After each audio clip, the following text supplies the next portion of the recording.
उत्तराखंड के हल्द्वानी शहर के रहने वाले हमारे एक सब्सक्राइबर इमाद भाई बताते हैं कि एक दफा मैं और मेरा दोस्त आजम हम दोनों मोटरसाइकिल पर बैठकर उत्तराखंड के एक पहाड़ी रास्ते को क्रॉस कर रहे थे। आजम यहाँ पीछे बैठकर अपने किसी दोस्त से मोबाइल पर चैट कर रहा था। शाम के करीब 6:30 बज चुके थे। अब इसी बीच इमाद को रोड के साइड में एक होटल दिखाई देता है। वहाँ कोई 5-6 लोग खड़े थे और वो होटल इनकी मोटरसाइकिल से अभी करीब 100 मीटर की दूरी पर था। इमाद ने एक बार अपनी नजर उस होटल की तरफ मारी और फिर अपना बाइक राइड करने लगते हैं। पर जब वो होटल के थोड़ा सा और करीब पहुँचे तो ये देखते हैं कि जो वहाँ पर 5-6 लोग खड़े थे ना, वो इमाद को एकदम चिल्ला चिल्ला कर रोकने लगते हैं। उनके चिल्लाने की आवाज सुनकर अभी पीछे बैठा आजम भी एकदम अलर्ट हो जाता है और फिर उसकी नजर जैसे ही अपने दोस्त इमाद और मोटरसाइकिल पर पड़ी ना भाई, आजम का यहाँ खून सूख जाता है एकदम, क्योंकि उसे समझ में आ चुका था कि शायद अगले कुछ मिनट के बाद हम दोनों ही इस दुनिया में नहीं रहेंगे। आज की ये बोन चिलिंग स्टोरी आपको पैरानॉर्मल घटनाओं के एक अलग डायमेंशन से रूबरू कराने वाली है। अभी इमाद बताते हैं कि भैया मैं हल्द्वानी का रहने वाला हूँ जो कि उत्तराखंड में पड़ता है, और एक दिन मैं और मेरा दोस्त आजम हम दोनों हल्द्वानी से नैनीताल गए थे। अब हल्द्वानी से नैनीताल की दूरी कोई 45 किलोमीटर है। अब इन दोनों को नैनीताल में कुछ काम था तो वहाँ पर पहले इन लोगों ने अपना काम निपटाया और इनका प्लान था कि भाई शाम ढलने से पहले 3-4 बजे तक हम वापस हल्द्वानी आ जाएंगे। पर किसी कारण से इनका काम डिले हो गया और अब इनको नैनीताल में ही शाम के 6 बज चुके थे। ये लोग 6 बजे अपनी राइड स्टार्ट करते हैं नैनीताल से हल्द्वानी जाने के लिए। इमाद बताते हैं कि जब हम नैनीताल आ रहे थे तब आजम मोटरसाइकिल राइड कर रहा था और इधर से वापस जाते समय मैं राइड कर रहा हूँ और आजम मेरे पीछे बैठा हुआ है। अभी ये लोग हल्द्वानी शहर क्रॉस करके 3-4 किलोमीटर आगे आ चुके थे। पूरा पहाड़ी रास्ता स्टार्ट हो गया था और इमाद बताते हैं कि इससे बीच करीब 200 मीटर की दूरी पे मुझे एक टर्न दिखाई देता है। मैं उस टर्न की तरफ बढ़ रहा था और फिर मेरी नजर रोड के साइड पर ही एक छोटा सा होटल था उस पे पड़ती है। वहाँ 5-6 लोग खड़े थे। मैं उनको एक नजर देख के उस मोड़ की ओर बढ़ने लगा और भैया इससे बीच ना अचानक मेरे चेहरे पर मुझे बहुत तेज हवा का झोंका फील हुआ।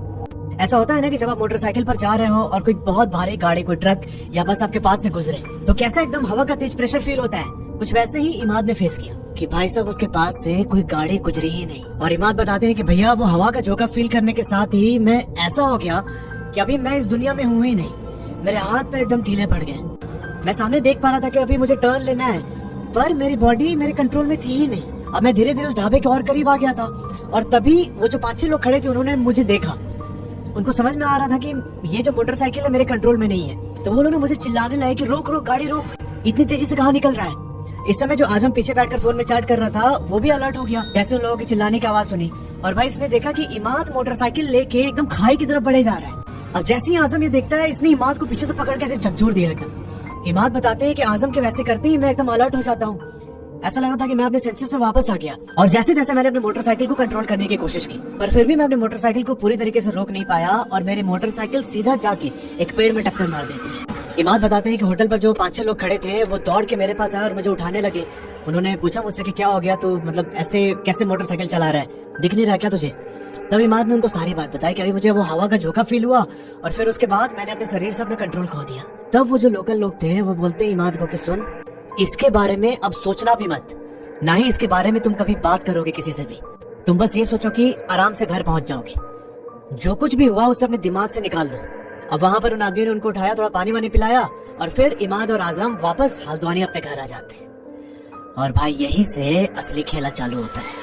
इमाद बताते हैं कि भैया उस रात मैं घर वापस आने के बाद खाना खा के चुपचाप अपने बेडरूम में सो जाता हूँ और रात को मुझे एक सपना आता है। मैंने सपने में देखा कि सेम उसी रोड पर मैं और मेरा दोस्त मोटरसाइकिल से राइड कर रहे हैं और जो आते वक्त हमने होटल देखा था ना, अभी उस जगह पर कोई होटल नहीं है। जहाँ से वो ऊपर की तरफ मोड़ स्टार्ट हो रही है वहीं साइड में सीमेंट का एक बैरियर जैसा बना हुआ था और हमने देखा कि उस बैरियर पर एक लड़की बैठ के रो रही है।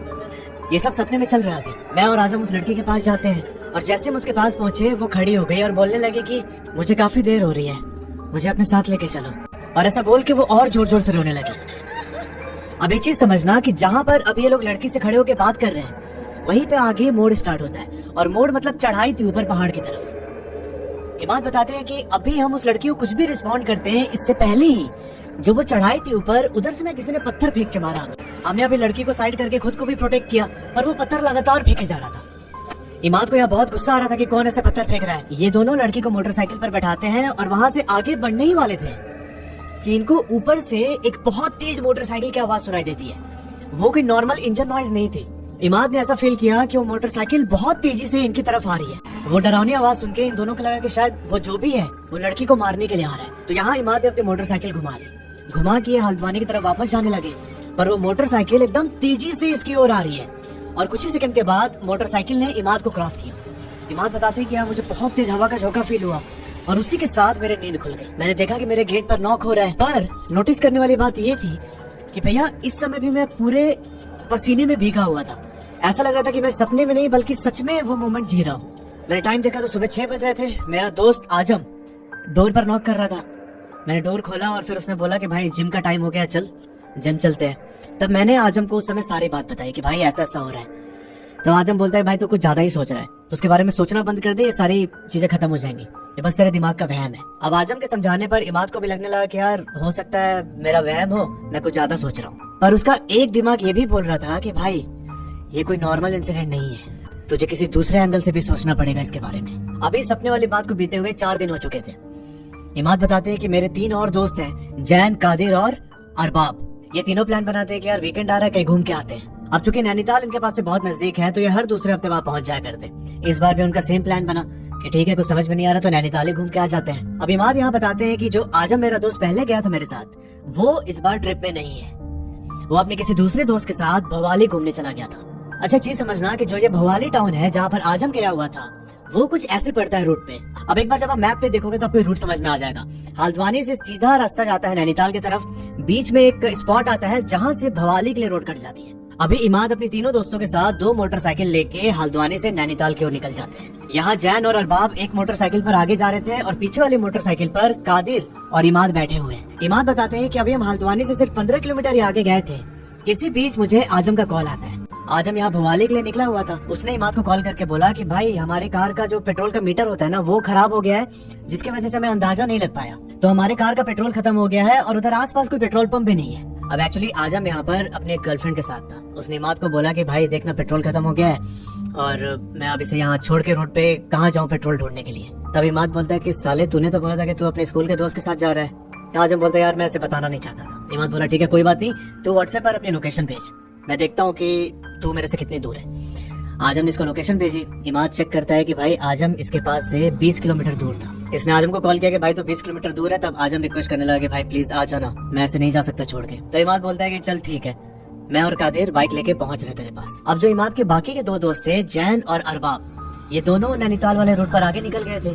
तो इन लोगों ने फोन करके बोला कि भाई तुम लोग पहुंचो, हम दोनों थोड़ा सा आजम के हेल्प करके आ रहे हैं। और ये बोल के इमाद और कादिर सीधा अपनी मोटरसाइकिल भवाली वाले रोड पर मुड़ा देते हैं। अब देखो यहाँ पर 5-6 कैरेक्टर इन्वॉल्व है, तो सबके नाम थोड़े ध्यान से याद रखना आप लोग। अभी यहाँ इमाद और कादिर अपनी बाइक लेके आजम के पास पहुँचते हैं। वहाँ उन्होंने बाइक से पेट्रोल निकाल के आजम के कार में डाला और तब आजम बोलता है कि भाई एक काम करते हैं, हम दोनों भी तुम लोगों के साथ नैनीताल ही चलते हैं। इमाद बोला कि ठीक है भाई चल। तब आजम बोलता है कि भाई एक काम कर, अपनी मोटरसाइकिल ना इधर ही कहीं साइड में लगा दे, तो हमारे साथ कार में बैठ के नैनीताल चल ले। जब हम उधर से लौटेंगे वापस तो तेरी बाइक उठा लेंगे। इमाद और कादिर यहाँ पर आजम उसकी गर्लफ्रेंड के साथ कार में बैठते हैं और सीधा पहुँचते हैं नैनीताल। इस समय तक अरबाब और जैन भी वहाँ पहुँच चुके थे। उन लोगों ने जहाँ पर अपनी मोटरसाइकिल लगाई थी वहीं पर पार्किंग में इसने अपनी कार भी लगा दी। अब ये सब लोग थोड़ा आसपास घूमते हैं और घूमने के बाद रात के 8 बजे सब पार्किंग में दोबारा इकट्ठा होते हैं वापस हल्द्वानी घर जाने के लिए। अब चूंकि आजम की जो गर्लफ्रेंड थी उसको लेट हो रहा था घर जाने के लिए, तो सबने प्लान बना कि भाई फटाफट निकलते हैं यहाँ से। पर यहाँ दिक्कत ये होती है कि जो आजम कार लेके आया था ना, वो कार स्टार्ट ही नहीं हुई। इन लोगों ने बहुत ट्राई किया पर कोई फायदा नहीं हुआ। अब सबको यहाँ पर लगने लगा कि ये कार किसी टेक्निकल खराबी के कारण पेट्रोल ज्यादा पी रही है। और इमाद ने बोला कि मुझे लग रहा है कि जो बाइक से पेट्रोल निकाल के हमने डाला था ना कार में, वो पूरा कंज्यूम हो चुका है। तो इन लोगों ने थोड़ा और पेट्रोल का इंतजाम करके उसकी कार में डाला, पर यहाँ भी कोई फायदा नहीं हुआ। अब इन सबने मिलकर कार को धक्का लगाया, जो भी जितनी इंजीनियरिंग आती थी वो सब की, पर आजम की कार यहाँ स्टार्ट नहीं होती है। अब ये सब करते कराते रात के 10 बज जाते हैं। आजम की गर्लफ्रेंड को भी बहुत लेट हो रहा था और इन सबको कोई कार मैकेनिक मिलने की भी उम्मीद दिखाई नहीं दे रही थी। अब इस पर इमाद ने अपने लोकल व्हाट्सएप ग्रुप पे ये मैसेज डाला कि भाई ऐसा ऐसा हो गया हमारे साथ। तो उसके कुछ दूसरे जानने वाले लोग जो उस ग्रुप में ऐड थे, वो लोग भी हल्द्वानी आए हुए थे अपनी गाड़ी से। तो वो सब लोग इनके पास पहुँचते हैं। उनके कार में सिर्फ 2 लोग के बैठने की जगह थी। अब एक चीज समझना कि इनके पास एक ही मोटरसाइकिल है और टोटल लोग कितने हैं, तो जैन, इमाद, कादिर, अरबाब, आजम और आजम की गर्लफ्रेंड, 6 लोग, क्योंकि आजम की कार यहाँ पर खराब हो चुकी है। तो जो वो व्हाट्सएप ग्रुप वाले लोग आए थे कार लेके, उसमें इन लोगों ने जैन और अरबाब को हल्द्वानी भेज दिया वापस। अब यहाँ बच गए कादिर, इमाद, आजम और आजम की गर्लफ्रेंड। अब ये सब करते कराते रात के 10:50 हो जाते हैं। इमाद बोलता है आजम से कि भाई काम कर, ये जो हमारी बाइक है ये ले और अपनी गर्लफ्रेंड को लेके चला जा हल्द्वानी। पर यहाँ आजम ने बोला कि भाई इसे 11:30 तक कैसे भी पहुंचना है, मतलब उससे लेट कर ही नहीं सकती है।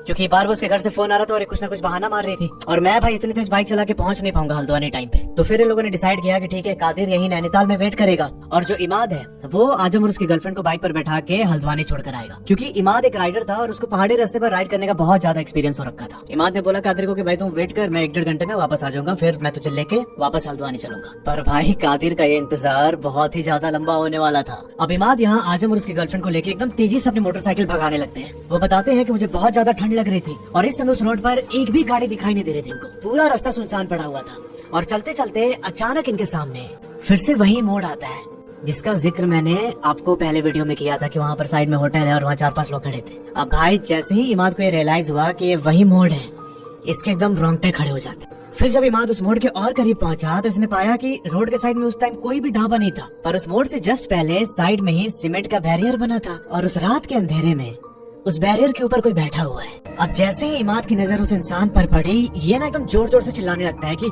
ये वही है, ये वही है, सपने में आया था वही है ये। अब इमाद को ऐसे चिल्लाते हुए देखकर आजम और उसकी गर्लफ्रेंड एकदम डर जाते हैं और इस पर आजम थोड़ा गुस्सा भी हो जाता है। बोलता है इमाद को कि क्या हो गया, तुझे पागल हो गया क्या, क्यों चिल्ला रहा है इस समय। तब इमाद बोलता है कि भाई ये सेम वही जगह है जो मैंने सपने में देखा था। मैं देखा था कि वहाँ जो सीमेंट वाला बैरियर उस पर कोई बैठा हुआ है और देख भाई सच में कोई बैठा है वहाँ पे। तब आजम पीछे से बोलता है कि तू इतने दिन से उस बात को लेके बैठा है, मैं भी तो सामने देख रहा हूँ, मुझे तो कोई दिखाई नहीं दे रहा। तू भाई एकदम सीधा चल, ऑलरेडी इतना लेट हो चुका है और ये बहुत डरती है इन सब बातों से, तो इसके सामने ये सब बातें मत बोल। अब ये सब सुन के इमाद एकदम चुप हो जाता है। वो अपनी मोटरसाइकिल अपने रफ्तार में चलाए जा रहा है। अभी हल्द्वानी कोई 10 किलोमीटर रह गया था और इनको पूरे रास्ते एक भी गाड़ी नहीं मिली थी और तभी अचानक इमाद नोटिस करते हैं कि कहीं पीछे से ना एक मोटरसाइकिल आ रही है इनकी ओर। इन्होंने शीशे में देखा तो बस उस मोटरसाइकिल की हेडलाइट की रोशनी दिखाई दे रही थी थोड़ी थोड़ी। इमाद को थोड़ा सा अजीब लगा कि यार मैं इतनी तेजी से आ रहा हूँ, रास्ते में एक भी मोटरसाइकिल कुछ नहीं मिला मेरे को, फिर ये अचानक से मोटरसाइकिल कहाँ से आ गई। इमाद यहाँ आजम से बस इतना बोलता है कि भाई देख बाइक आ रही है। तब इस बात पर आजम ने रिप्लाई किया कि साले और कोई गाड़ी नहीं आ सकती क्या रोड पे, एक तू ही चलेगा क्या अकेले। पर गौर करने वाली बात यह है कि आजम यहाँ पीछे मुड़ के देखता नहीं है कि कोई बाइक आ रही है कि नहीं आ रही है। ये इमाद को एक तरीके से डांटता है और इमाद चुपचाप अपनी मोटरसाइकिल आगे बढ़ाने लगता है। धीरे धीरे इमाद नोटिस करते हैं कि वो मोटरसाइकिल इनके एकदम करीब आ चुकी है। इसका ध्यान गया उधर तो इसने पाया कि भाई 2 लोग एकदम काले कपड़ों में उस मोटरसाइकिल पर बैठे हुए थे। वो मोटरसाइकिल बार बार इससे रॉन्ग साइड से पास ले रही थी। इमाद यहाँ अपनी मोटरसाइकिल की स्पीड बढ़ा के उनसे थोड़ी दूरी बना लेता है, पर थोड़ी देर के बाद वो फिर से करीब पहुंच जाते हैं। इमाद फिर से उससे आगे निकलता है। अब इमाद को यहाँ लगने लगा कि शायद ये लड़की पीछे बैठी है हमारे, तो इस लड़की को बार बार ऐसे देखने की वजह से ये लोग हमारा पीछा कर रहे हैं। पर यहाँ आजम और उसकी गर्लफ्रेंड कुछ भी रिएक्शन नहीं दे रहे।